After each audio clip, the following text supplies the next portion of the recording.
let's start with this. The Oilers acquire Isaac Howard. He wants to go by Ike, so the Oilers acquire Ike Howard from the Tampa Bay Lightning. Apparently, Stephen Ellis told Liam and I, this goes back to his days with the U.S. National Development Team. Ike? He keeps wanting to be called Ike, and no one will call him Ike. Kind of feel bad for him in that sense. Hold on, do we have to keep that tradition rolling then? Just not listen to him? Yeah. Just keep calling him Isaac? Mm-hmm. I think we might have another ace on our hands here if we're not careful.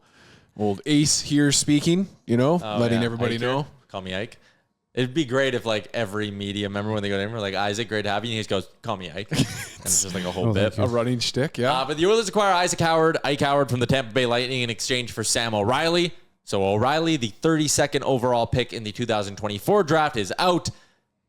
Ike Howard, the 31st overall pick in the 2022 draft, is in. He won the Hobey Baker Award last year as the top player in the NCAA. He had 26 goals and 26 assists in 37 games with Michigan State University. So, your easy, delicious debate for today. Dan, I'll start with you. Do you like the Ike Howard trade? I think I got to stay in my congruent line here going into this last week on the episode or on the podcast. I think I said don't raise your offer any more than that first round pick next year kind of mentality.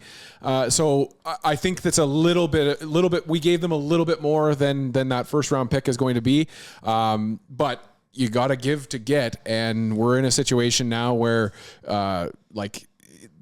there's no more of the tropes of win or bust or anything like that. Like, it's just, we have to be all in, pushing in to show Connor McDavid that we are trying to do something.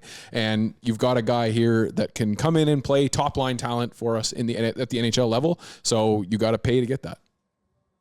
We hope he can walk in and play at NHL level in a top line. We don't know that. He hasn't played a game. He hasn't played a second in AHL yet. We assume. I think what I would just parrot pretty much what everyone else has said, that you swap draft pick for draft pick, pretty much the same spot.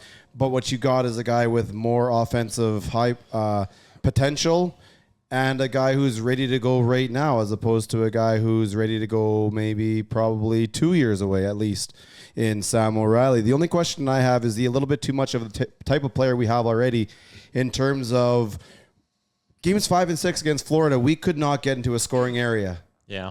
I don't know if this dude's going to be getting to a scoring area. It was not easy. They did not allow us to. We had to force our way in there. Is he going to force his way in there? I'm not saying Sam O'Reilly was ever going to, but in terms of bringing guys in the top 6, I think we need guys who can force their way in and score those ugly goals. I don't know if he does that. I'm not against this move. If he's a guy who can score from the outside on whatever wing it is, cool. But I still think that even with this addition, we need guys who can get to the middle, get to the front of the net, in order before we start to really improve our offense. Just before I let you guys answer, I did want to throw something back at you. Did the Trent Frederic 8-year signing signify something to a guy like a Sam O'Reilly, that perhaps he was going to have a glass ceiling that he was going to have to try and break through anyways? Well, so yeah, Liam and I talked about it. Like, it's pretty funny to see the people, certain Oilers fans online who a week ago, Sam O'Reilly was an underrated prospect who's going to be an NHLer sooner rather than later. What a talent. And then today it's like, well, he's a third line center. I mean, come on. And I get that, like, on the Oilers, any player who's a centerman, their ceiling is a third line center because you're never going to play above Connor and Leon, right? I mean, just to talk about it very generally. So I understand, I guess, where that could come from of like, okay, O'Reilly will never be more than a third line center. And maybe the Oilers do really believe in Frederic as a guy who, for the next 8 seasons, like, they gave him that contract because they said, you know what, you weren't healthy, but when you are 100%, we think you're a centerman in the NHL. And then they sat there and said, okay, well, 1, 2, and 3 on our center depth chart is pretty lined up for the next number of years. We need wing depth more than we need help down the middle. And I mean, you still have Nuge who can move wherever you kind of need him to. And, you can always go find or try to find bottom 6 centermen as well. That's why I like the deal, is like, I think Howard's the ceiling in terms of the impact he can have in this lineup. Like, could O'Reilly have been a 50-point centerman who's a great penalty killer and good at both ends of the ice? Yeah, I think he actually probably will be that. Will O'Reilly ever score 30 goals in the NHL? Probably not. And Isaac Howard can score 30 goals on Connor McDavid's wing at some point in the next 3 years. Never mind, 2-3 years from now, O'Reilly's probably still just trying to break into the league. Yeah, he's probably a guy whose production will be even better because he's on an ELC. I think that's the thing. And Rick, what you were saying, like, you need guys who get to the middle of the ice. He kind of does. Like, a lot of his goals do come from, like, the center area of the game, which is a positive thing. But he can also rip the puck and be lethal. Like, he's quite a dynamic goal scorer, I guess you could say. I brought that up because I read a report last night. Obviously, it's just one little report from whoever that he has issues. If he has downfalls, it is getting to the ugly place on the ice. It is getting to the middle. Like you can keep him. You can make him more of a perimeter player, and I believe we've had too much of that. We need guys who can get in there and get dirty. Last season, he scored 29 goals, including the playoffs. 14 of them came from right in front of the net. 9 of them came from the slot area. So that's pretty good.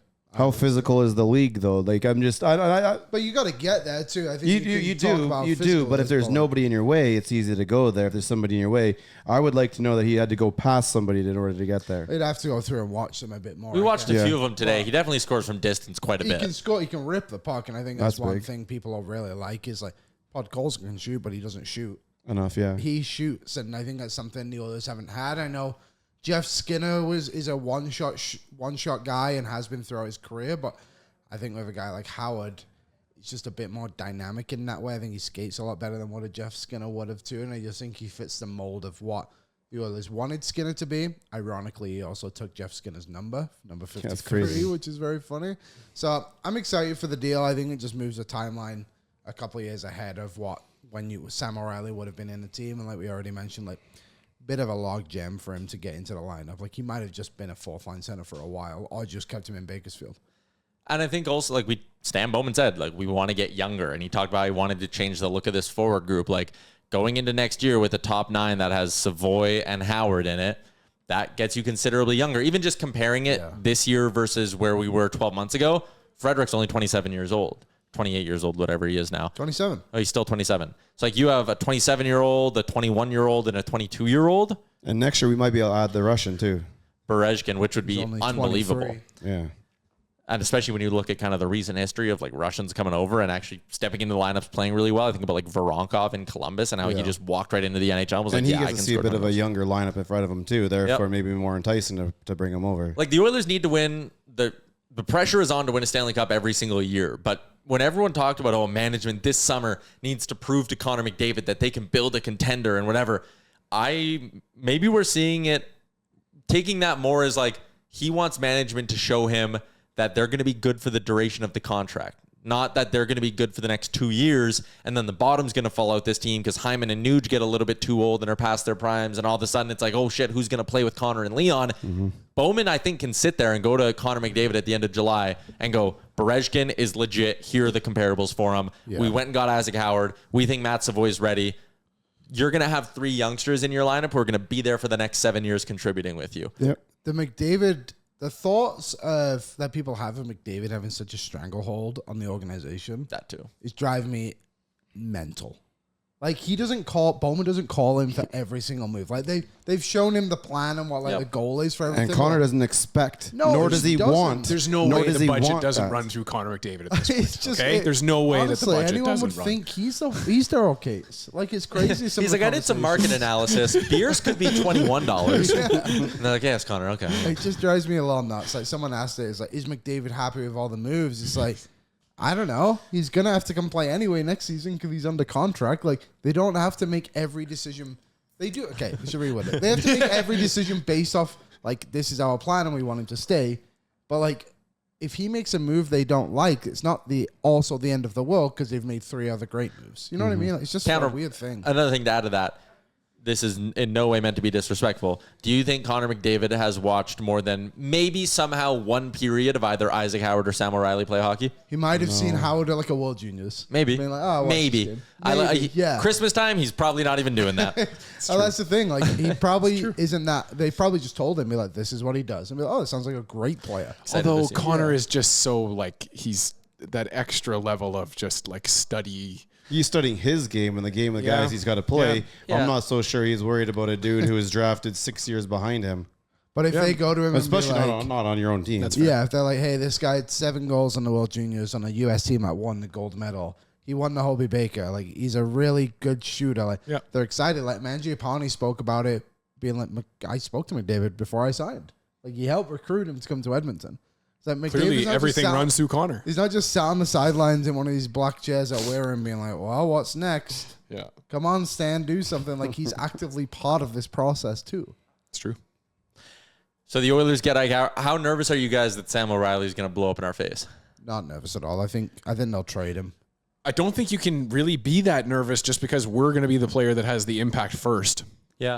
And Like if you have 2 great years of Isaac Howard, then Sam O'Reilly comes in as a rookie and puts up 55 points. I don't think you're sitting there being like, shit. But the impact O'Reilly can put up in a season probably isn't going to be one that you sit there and go, man, I really wish we had, because it's not going to be very flashy. No. He's going to do a lot of things that the technical guys see and the real hockey watchers see. But in terms of flash and dash, he's not going to do a lot of that, I don't believe. Also, too, and this is going to come across weird considering the organization, but like, pretty sure Tampa haven't developed like a strong player in a few years. I'm just trying to lock in this like reaction. Hagel they got from Chicago. Yeah, like all the other guys are just through. Like the Nick last Paul. time they drafted a player and he played in the NHL was Dylan Duke from the 2021 draft. How things work out for him. I have no idea who he is. He's played Was 2 Darren games. Radish one of their picks, or did they acquire him? He was a Radish? free agent, I believe. Oh, wow. Like the last first round pick that played games for them was Nolan Foote, who they traded away.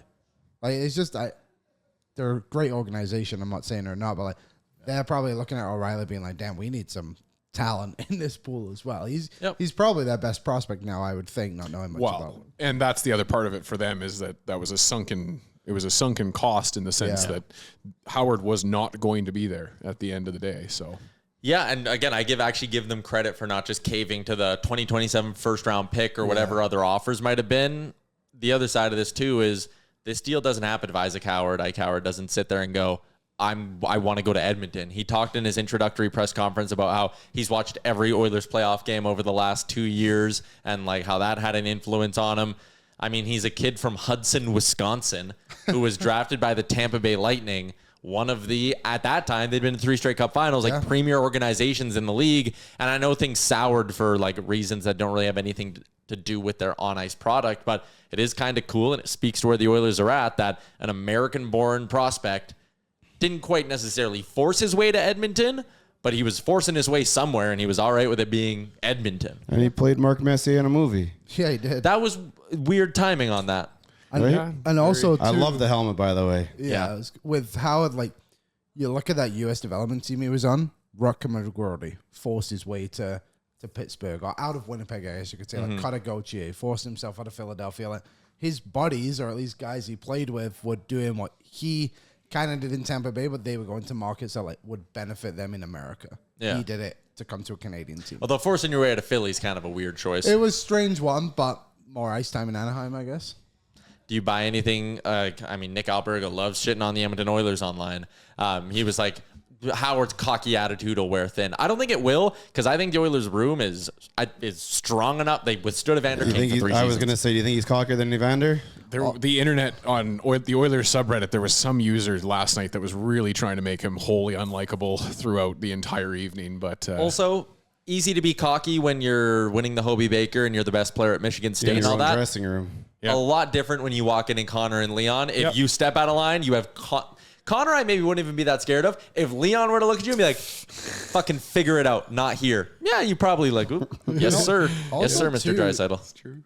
I asked Stephen Ellis about this too, but like he's a guy that's always been overshadowed. Like he led the American team in goals. Yep. Like he was the guy who was scoring all the points. Without being captain?